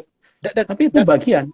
Dan bukankah Nah, itu- Alkitab juga, bukankah Alkitab Yos adalah buku yang jujur dengan Betul, dan yang- sangat jujur. dan kehancuran kekacauan umat Tuhan? Itu bener pengen ngomong chapter Iya, thank you. sangat jujur. Jadi aku kan semester ini kan ngambil tentang itu juga ya, trauma ya, kisah trauma di Alkitab misalnya. Jadi pembacaannya via trauma dan memang kalau misalnya ngelihat katakanlah kitab ini menarik dia bilang kalau ngelihat kitab Ratapan itu kan bahasnya tentang itu ya kesedihan bangsa ya, komunal. Tapi kalau kita ngelihat dua raja-raja itu ada yang bilang itu kayak kisah komplisit gitu loh. Dia bilang yang nggak memperhatikan trauma yang terjadi di masyarakat pada waktu itu dan seakan-akan melihat bahwa bangsa Israel salah misalnya kan nggak bertobat gitu. Jadi menarik kan dua sisi ini gitu. Satu sisi yang satu menggambarkan kegetirannya, satu menggambarkan kegagalannya saya begitu. Jadi ya bagi saya selalu ada aspek-aspek ini yang membumbui lah ya kisah perjalanan seorang Kristen.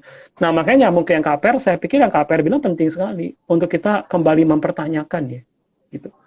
Siapa kita, lalu di mana kita, begitu kan? Kita kira-kira sudah melakukan yang tepat atau tidak? Ya? Makanya saya pikir di sini perlu hikmat ya, untuk menanyakan kembali posisi saya tuh benar atau enggak ya, saya gitu.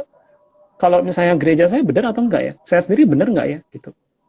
Jadi akhirnya nggak jatuh dalam satu kenyamanan ya. Oh saya sudah berada di kubu yang benar. Oh atau ketakutan ya. Oh saya di kubu yang salah. Lo bukan masalah itu. Kamu tahu kamu benar atau salah kan setelah kamu mati, ya nggak sih? Justru selama kamu hidup, bagian kamu yang mempertanyakan kembali, gitu. Saya sekarang gimana? Apa yang harus saya lakukan? Gitu. Bahkan boleh nggak aku bilang, Tuhan Yesus pun questioning kan di Taman Getsemani dan di kayu salib. Ya sebagai manusia sih, saya pikir. Dan justru disitulah sebenarnya kita lihat arti penting dari pelayanan Yesus. Betul. Bahwa Bapakku, mengapa engkau meninggalkan aku misalnya? Wih, nanti ke Moltmann ini kalau Ya makanya tahan saya sedikit lagi tahan saya tolong. Anda memaksa Yos ini untuk keluarkan Moltmann-nya ini. Tolong tahan saya.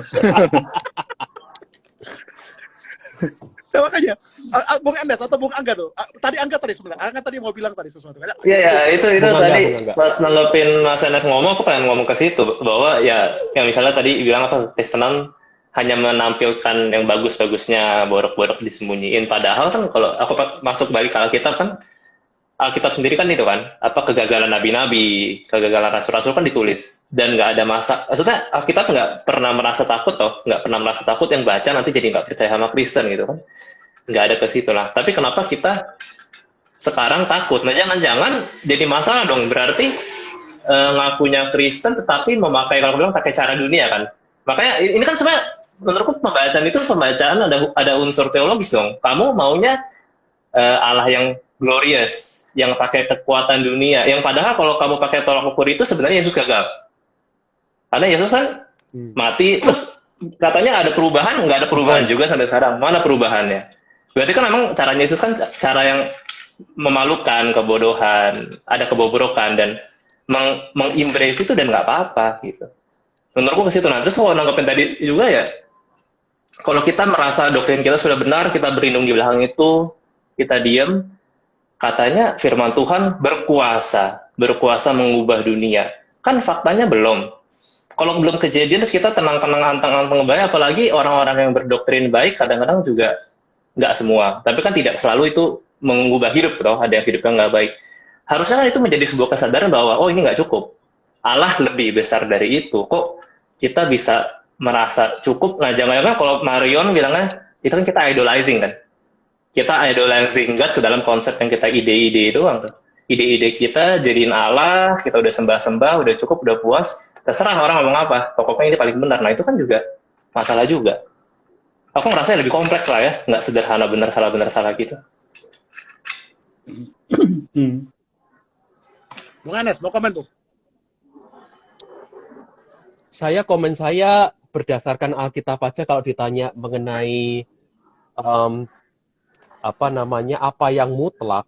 Kembali yang mutlak itu Yohanes 14 ayat 6, Bung. Yesus berkata, akulah satu-satunya jalan, begitu kan. Tapi kalau ini cuman untuk ayat converting people, saya tolak. Gitu ya. Betul.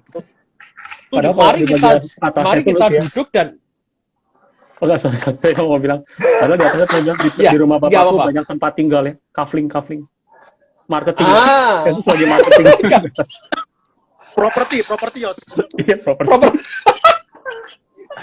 Gini, aku mau duduk dan merenungkan itu. Akulah satu-satunya jalan. Gitu.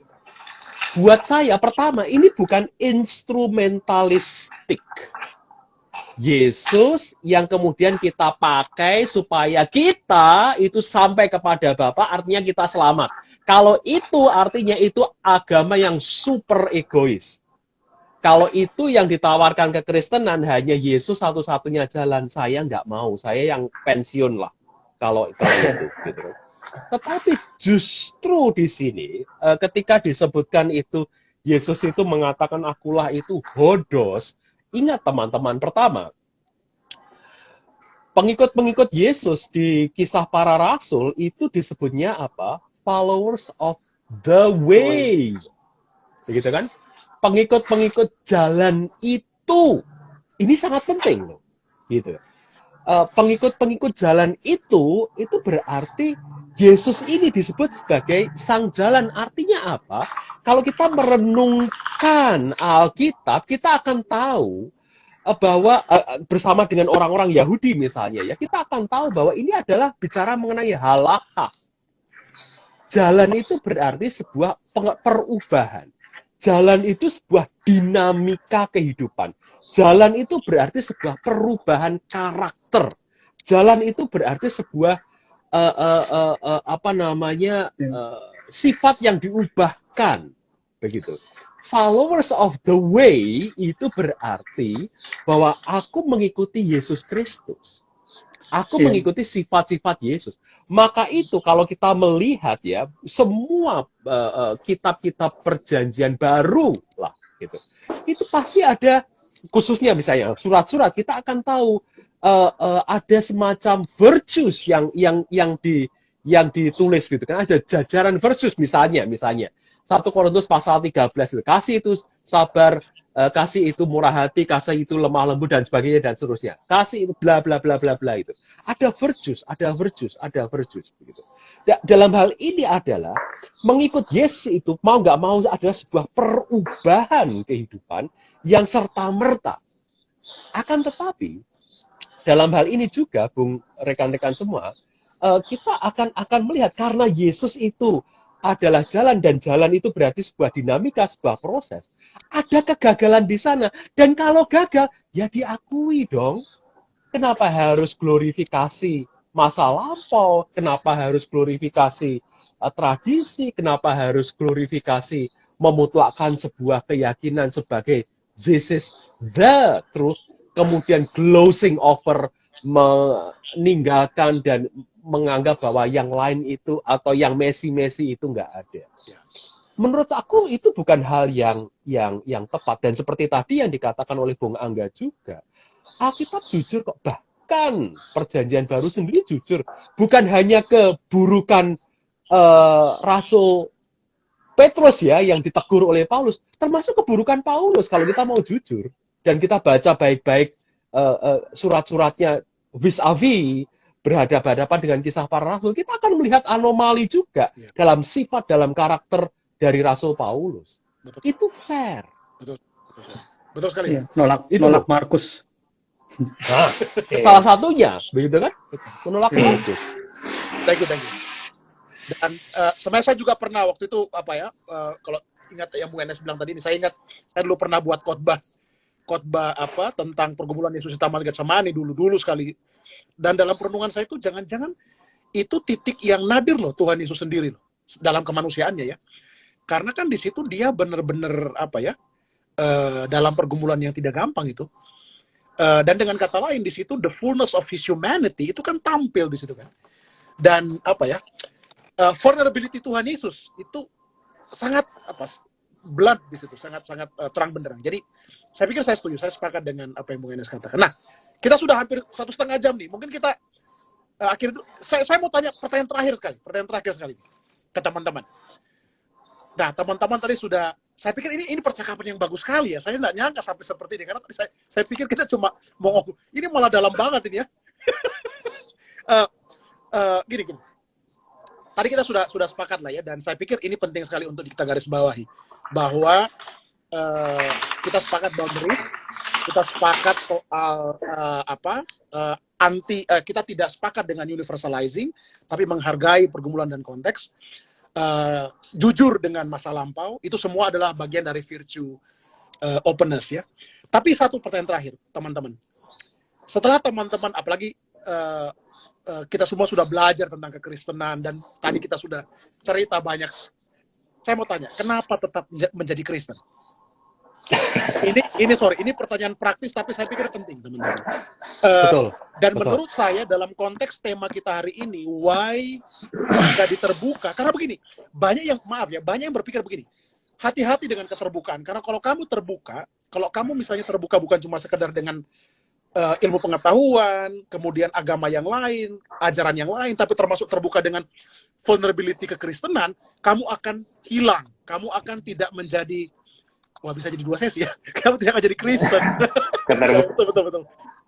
Nah, saya mau tanya, betul sekali ini, essential question, betul sekali. Nah, kenapa Bung NS? Kenapa tadi Anda cerita misalnya soal Mennonite yang bahkan rasis itu di Eropa. Lah kok tetap mau jadi Kristen, bahkan tetap mau Mennonite? Bung Yosia, Anda itu udah belajar public theology.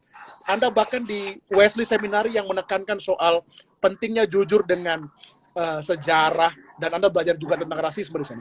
Loh kenapa tetap mau jadi Kristen? Bung Angga, Anda juga ini udah baca banyak, walaupun Anda awam, tapi saya tidak suka istilah itu, sorry Bung Angga ya. Tapi Anda malah kayaknya bacaan Anda lebih hebat daripada saya gitu. Tapi kenapa Anda juga tetap, bahkan Bung Angga ini tetap pelayanan di gereja, ya kan? Nah ini pertanyaan saya, kenapa Anda ini bukan cuma sekedar, Bung NS itu sampai hari ini rajin gereja, bahkan pelayanan loh di Manhattan Mennonite Fellowship, ya kan? Nah kenapa? Bahkan Bung NS pendeta loh, kenapa tetap jadi Kristen? Gak bisa ngomong takdir ya? Takdir gitu, gak bisa. Jangan-jangan ada yang ikut coki loh. Oke, monggo, siapa yang mau jawab duluan? Monggo silakan. Lah kok tetap mau Kristen itu opo? Aku dulu lah ya. Lah aku kadung aku just ditabiskan kalau nggak pakai pendeta saya kan jadi masalah. Loh, kan itu. Jadi kamu sudah ditakdirkan memang karena jadi pendeta. Sudah ditabiskan bukan ditakdirkan. Oh iya. Agak dulu ya. Silakan. Ini kebutuhan identitas. Ana benar ya loh, karena kebutuhan identitas. Ini ada jawaban. Iya, kenapa ya? Aku kan pernah nggak Kristen kan. Jadi sebenarnya aku nggak ada masalah dengan itu. Nggak harus Kristen juga nggak apa-apa kok. Sampai hari ini juga aku memandang kekristenan jujur ya kayak aku bisa ngomong salah satu faktor kenapa Kristen, karena aku lahir Kristen, itu agama yang aku familiar dengan, aku familiar bahasanya, doktrinnya, pengajarannya. Jadi aku tetap Kristen di situ. Aku akan jujur di situ. Maksudnya gini, kalau aku lahir bukan Kristen, apakah aku Kristen? Belum tentu. Aku lahir di keluarga Buddha, lingkunganku semua Buddha. Apakah aku bisa jadi Kristen? Ya nggak tahu ya, belum tentu. Tapi kalau aku sekarang kebetulan lahir keluarga Kristen, lingkungan Kristen, taunya Kristen, bacanya Kristen, teman-temannya Kristen, aku Kristen. Itu first and foremost nggak bisa dipungkiri. Walaupun kan ini nanti logical fallacy apa, aku nggak mau tahu lah. Itu aku nggak bisa pungkiri, aku Kristen karena Kristen. Nah, dulu pas tobat juga pertama, kalau mau jujur gitu, kenapa Kristen? Identitas. Ya kan, orang kan ada life crisis, butuh pegangan, terus kayaknya Kristen memberi jawaban Tuhan. Ya udah, aku jadi Kristen aja. Tapi kalau sampai sekarang kenapa Kristen? Padahal ya aku belakangan terekspos lihat orang Yahudi baca Alkitab, lihat TL. Exactly.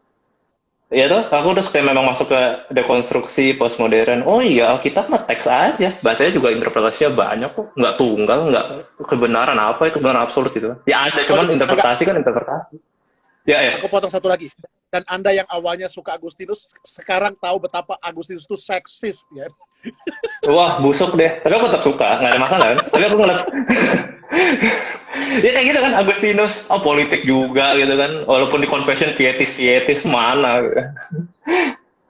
Ya cuman maksudku, ya memang begitu kondisi kenyataannya. Aku mah orang realis aja, ngapain kita denial kan? Masa kita mau denial? Tapi kalau misalnya kenapa Kristen? Aku fideis di sini. Jujur aku fideis ya karena memang aku nggak bisa deny aku untuk nggak Kristen itu untukku nggak bisa sih. Banyak pengalaman pribadi, banyak ya ada pengalaman-pengalaman yang memang baca kitab atau aku baca buku-buku ateis nih, filsuf ateis misalnya, filsuf kayak Mark C. Taylor, dia kan aku nggak tahu ateis ya, kata Mas Anda sudah ateis kan, memang tetap aku baca pakai kacamata Kristen kok, udah ngelotok gitu di kepala gitu, gimana, dan menurutku itu cukup. Ya udah, aku nggak isu gitu. Aku tetap pertanyakan, aku tetap berani permasalahkan bahkan yang terdalam aku berani. Apalagi misalnya aku mau konsisten dengan iman reform bahwa semua dipilih, ada perseverance of the saints, itu kan aku kan masih anggap diriku masih reform ya, aku anggap ya. Terus sama extend ya udah. Kenapa harus isu? Bodoh amat. Baca, percaya ya. Aku iman fide makanya. Soal fide, anugerah juga kan. Aku sih ke situ. Nggak ada yang aneh-aneh gitu.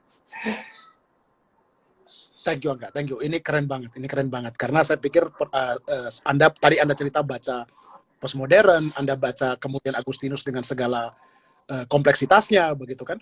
Anda juga baca penafsiran dari perspektif Yahudi. Dan thank you, Angga. Saya pikir ini jawaban yang saya berharap teman-teman yang dengar ini juga bisa berefleksi dengan jawaban Anda. Yang lain, Bung Enes atau Yosia, siapa? Terserah, siapa yang duluan? Bung Yosia. Kedua deh. Ya mirip sama Angga sih. Lebih tepatnya sebenarnya memang saya menjadi Kristen karena pengalaman eksistensial deh. Ya mirip Angga juga, lahir keluarga Kristen, lalu kecewa ya. Akhirnya ya malas juga jadi Kristen kan. Tapi karena ada pengalaman ya, saya merasa ada pengalaman bersama dengan Tuhan begitu. Ya ini kisah lain lagi. Nah dari titik itu yang membuat saya sih merasa bahwa ya ini jalan yang mau saya tuju begitu. Lebih karena pengalaman itu. Nah, tapi dari pengalaman itu juga yang membuat saya berpikir ya. Berarti bagaimana membuat apa yang saya rasa benar ini menjadi sesuatu yang masuk di akal. Nah, masuk di akal ini bukan rasional ya, tapi bagi saya itu masuk di akal. Nah, misalnya jadi setelah saya menjadi Kristen karena saya merasa ada pengalaman bersama Tuhan itu, ya terus belajar kan sejarah, ternyata brengsek juga ya Kristen. Biadab gitu orang saya gitu. Atau saya ya belajar misalnya ya problem-problem yang ada, tapi ya semakin saya ya dari pengalaman itu dan juga bagaimana berusaha untuk ini ya membuat semua jadi masuk di akal ya. Ya akhirnya bisa terima ya. Jadi kalau ditanya kenapa masih Kristen ya mungkin karena pengalaman yang dulu saya alami dan dalam ketika saya menjalani kehidupan saya ini saya terus mengalami pengalaman bersama Tuhan itu ya. Gitu. Itu yang membuat saya akhirnya memilih Kristen. Jadi lebih sifatnya dialektis ya. Kalau saya berpikir begitu. Gitu sih. Wah, bagus tuh pengalaman bersama Tuhan. Loh, ya makanya kamu ini lagi cerita kamu coba sendiri aja gitu. Susah dijelasin ya. Kalau saya bisa menjelaskannya secara logis ya susah ya. Iya, betul. Saya juga bingung menjelaskannya ya. Gitu. Iya. Itu ya. Thank you Bung Yosia. Ini Iya. apa ya? Pengalaman dengan Tuhan ya. Dan Ya nggak bisa saya jelasin ya. iya, Gimana ya? Ya tapi itu yang membuat saya tetap bertahan ya. Biasanya kalau saya baca sejarah, wah gila, kurang ajar. Tapi ya tetap berpegang kepada Tuhan yang saya rasa ya Tuhan itu aja pengalaman itu ya. Ya, who knows. sebelum Silakan. saya jelaskan, saya baca komen dari Akung nih, bagus nih. Berarti mempelajari kebrengsekan kekristenan ternyata tidak berhasil membuat meninggalkan kekristenan. Wah, ya nggak tahu ya, nggak tahu. Mungkin sekarang iya, dulu besok nggak tahu. Ya entah nanti ya, nggak tahu. Betul. Kan bedanya kan Kan harus sejarah dulu, itu kan terjadi harus di dirikit, sana. kan? Nggak terjadi sekitar kita kan. Coba kalau saya mengalami langsung, nah itu mungkin jadi pertanyaan berikutnya ya. Gitu. Betul. Mengalami kebrengsekannya, kalau itu kan isu lain. Gitu. Bung Enes, No? Bung Enes. Aku akan lebih banyak cerita eksistensial ini, dan yang kedua agak semi apologetis terhadap diri aku, teman-teman. Aku mau naming itu terlebih dahulu. Pertama, kalau teman-teman misalnya Bung Angga dengan Bung Yosia tadi kan cerita bahwa mereka itu punya journey kekecewaan lalu meninggalkan kekristenan, katakanlah ya. Aku itu merasa, dan aku memang dari kecil itu sudah berada di keluarga Kristen dan tetap di GKMI, ya kan, gerejaku, aku tetap Anabaptis, Mennonite, nggak pernah berubah, nggak pernah pindah-pindah, bahkan sampai sekarang tadi Bung Ferdian juga mengatakan kan bahwa aku tuh masih tetap melayani di gereja Anabaptis, aku menjadi theologian in residence. Tapi orang pikir bahwa aku tuh berubah-ubah. Begitu kan? Iya. Betul, Teologi. Bung Enes. Iya kan, teologiku terus kemudian dianggap aku tuh melenceng ke sana kemari. Loh, aku tuh nggak pernah berkhianat terhadap agamaku, terhadap tradisiku, terhadap gerejaku, begitu. Kenapa ada pikiran yang seperti itu buat orang yang tidak mengenal aku, begitu kan, atau mengenal secara sekilas-kilas aja. Bung Enes, sebentar, aku pengen klarifikasi ke semua pemirsa begitu ya, bahwa di antara kita berempat ini, yang sebenarnya paling tidak berubah itu Bung Enes sebenarnya. Kami bertiga ini, saya misalnya hybrid, Yosia juga mungkin sudah hybrid dan sebagainya, tapi Bung Enes ini yang paling setia sebenarnya. Oke, monggo, teruskan. Itu ya, makanya aku ngomong kan di awal ya, ini eksistensial dan aku agak apologetis di sini begitu. Tetapi aku mau cerita juga, ini hal yang lebih penting teman-teman. Aku menjadi bagian dari gereja Mennonite, walaupun aku secara satu sisi aku orang Jawa, dan itu berarti aku part of the dominant culture di Jawa, tetapi aku menjadi bagian dari gereja yang predominantly Chinese, gitu kan? Itu berarti identitas aku yang di satu sisi itu aku bagian dari dominan, kultur yang dominan, aku menjadi kultur yang minor, begitu kan? Di sini juga menjadi ketegangan yang menarik, Bung Ferdian dan Bung Yosia, Bung Angga juga, bahwa aku mengalami tensi rasial juga di gereja tersebut. Pengalaman yang juga menarik bagiku, begitu. Dan aku mengamati ada tensi-tensi rasial itu ketika aku menjadi bagian di gereja tersebut. Itu yang pertama. Lalu yang kedua, makin aku mempelajari Anabaptis, Mennonite, memang dalam proses awal-awal aku bangga dengan Anabaptis, bahwa Anabaptis mempunyai something yang luar biasa.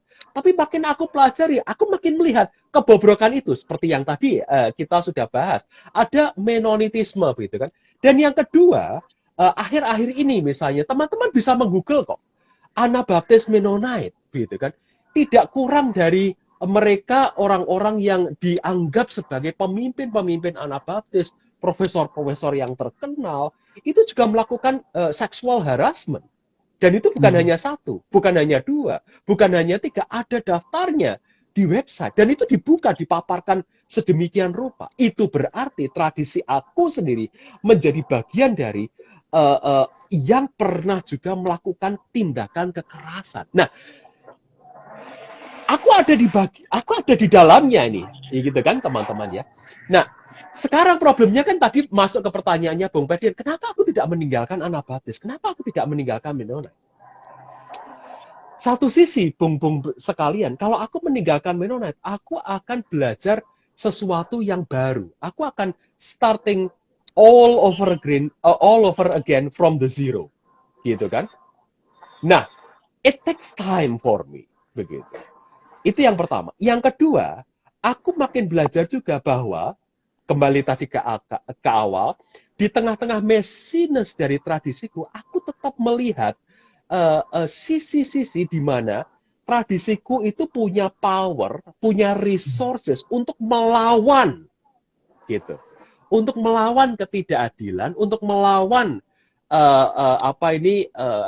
hal-hal yang membuat itu tadi ya. Mungkin belum muncul, tetapi ada resources itu.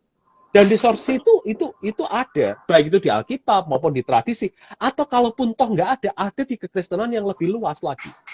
Itu berarti memang aku ingin mendulang belajar dari tradisi yang lain, terbuka tradisi yang lain, supaya tradisiku juga diperkaya, ditambah,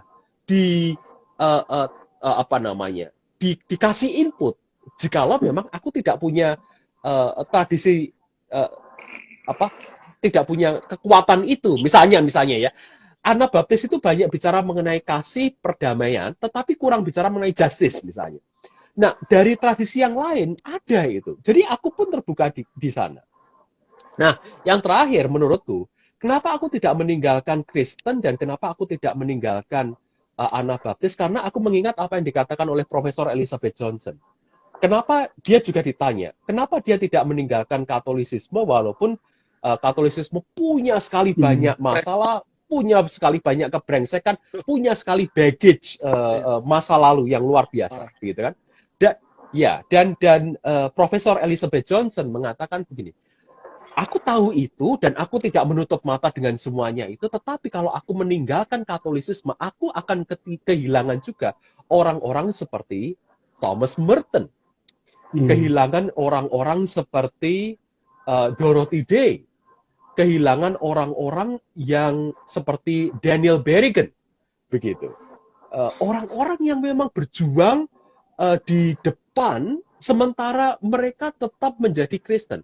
Dan dia mengatakan juga, kalau aku meninggalkan kekristenan juga, Profesor Johnson ini, aku akan kehilangan orang-orang seperti Martin Luther King Jr.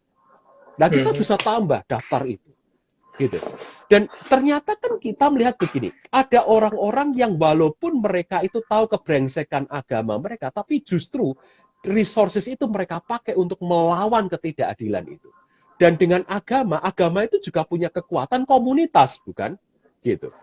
Bahwa sudah ada nih komunitasnya, nggak usah cari lagi, nggak usah bentuk lagi. Nah, tinggal komunitas ini disadarkan, ini loh, kita sudah pernah melakukan dan komplisit terhadap ketidakadilan, tetapi ini loh, ada juga tradisi, ada juga resources yang kita bisa pakai untuk melawan ketidakadilan itu. Begitu, Bung Ferdian dan teman-teman. Wah, keren. Wah, keren banget ini. Ini teman-teman tentu teman-teman yang menyaksikan, ini bukan pertanyaan terakhir saya ini bukan bermaksud kemudian ingin mengatakan bahwa seperti patronizing ya, bahwa kemudian Anda mengikuti kami semua, tidak, bukan itu maksudnya. Tapi maksudnya bagaimana bahwa kami semua ini bukan cuma sekedar bergumul secara intelektual, tapi juga bergumul secara eksistensial seperti tadi kata Bung Yosia tadi, dan bahkan bergumul juga secara personal gitu ya, dalam journey. Jadi saya suka tadi Bung Enes tadi mengatakan, ingat tadi Bung halakah dalam bahasa Ibrani atau the way, atau istilah keren kita sekarang Bung Enes, journey gitu kan. Jadi this is a journey. Dan silakan teman-teman yang lain. Jadi lagi-lagi pertanyaan terakhir ini bukan bermaksud untuk patronizing, untuk mengatakan bahwa kami yang paling benar, tidak, tapi marilah kita sama-sama melihat bahwa semua ini adalah bagian dari keterbukaan dan possibility seperti tadi saya katakan. Teman-teman, thank you, ini udah hampir 2 jam ya, keren banget deh. Ini banyak banget komen-komennya. Thank you Bung Eko Bromo Homestay. Ini bagus banget komen-komennya, dan maaf ini waktu sudah habis, kita nggak bisa bahas lagi ya. Apa kita mau buat sesi kedua tentang open mic? Ayo, boleh. Aku bisa ganti device ini karena ini sudah hampir habis. Jangan hari ini lah, aku masih ada buat paper nih, belum selesai. Wih, paper kan gampang. Gaure, saya 4 gaure, tinggal 2 minggu. Anda kan jago paper, tenang aja. Tuh, tuh ada yang telat tuh, kasihan tuh yang telat tuh, Cak. Oh iya, sudah kolateral ya. berarti waktu Tuhan. Waktu Tuhan. Saya nyanyi nanti nih. Oke, thank you teman-teman, thank you semua. Kita jumpa lagi di diskusi. Mungkin minggu depan lah kita buat lagi ya, open minded atau minggu depan kita bahas close minded. Thank you Bung Angga, thank you Bung Enes, thank you Bung Yosia. Bye. Thank you. Bye. Bye. Thank you.